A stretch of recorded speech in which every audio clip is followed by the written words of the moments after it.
Hai, Assalamualaikum. Nama saya Nur Atika binti Cik Malik dan bernombor ID AM24050157572. Untuk pengenalan, buku cerita merupakan buku yang mengisahkan tentang kisah-kisah fiksi atau bukan fiksi. Ia ditulis untuk menghiburkan, memberi pengajaran atau meningkatkan ilmu pengetahuan si pembaca. Selain itu, buku cerita dan kanak-kanak memang tidak dapat dipisahkan. Buku cerita memainkan peranan penting dalam meningkatkan perkembangan minda kanak-kanak. Buku cerita yang sering digunakan untuk kanak-kanak adalah buku cerita bergambar. Buku cerita bergambar menggunakan teks dan ilustrasi yang menarik. Ini juga merupakan salah satu faktor tarikan kepada kanak-kanak untuk membaca buku cerita tersebut. Untuk kepentingan buku yang saya hasilkan ini, ia mempunyai beberapa kepentingan, antaranya buku cerita ini dapat membantu kanak-kanak berimajinasi.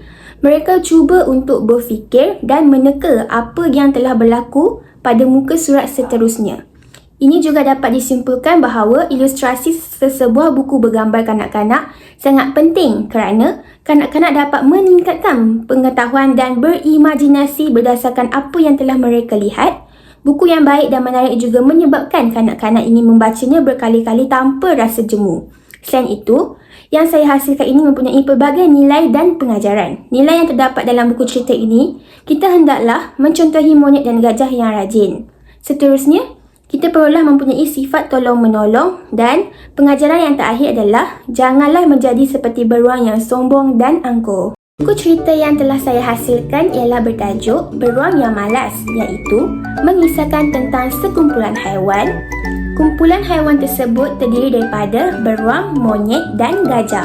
Mereka tinggal di dalam hutan yang kecil dengan aman dan damai. Pada suatu hari, gajah dan monyet keluar untuk mencari makanan kerana mereka bimbang musim hujan akan tiba. Mereka pun mengajak beruang, tetapi beruang tidak mempedulikan ajakan monyet dan gajah. Apabila musim hujan tiba, beruang tidak mempunyai bekalan makanan. Beruang berasa amat lapar dan meminta makanan kepada monyet dan gajah. Monyet dan gajah tidak mahu memberikan beruang sedikit makanan.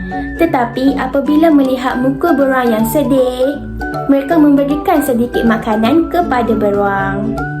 Monyet dan gajah merasakan beruang telah pun mendapat pengajaran atas apa yang berlaku. Beruang pun menyesal dengan sikapnya. Beruang meminta maaf kepada monyet dan gajah.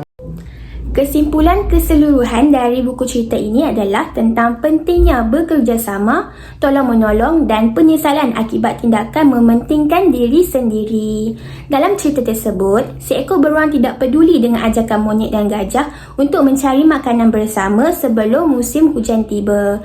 Ketika musim hujan tiba, beruang tidak memiliki bekalan makanan dan terpaksa meminta bantuan dari monyet dan gajah. Walaupun pada awalnya mereka enggan, akhirnya monyet dan gajah membantu beruang setelah melihat kesedihan beruang.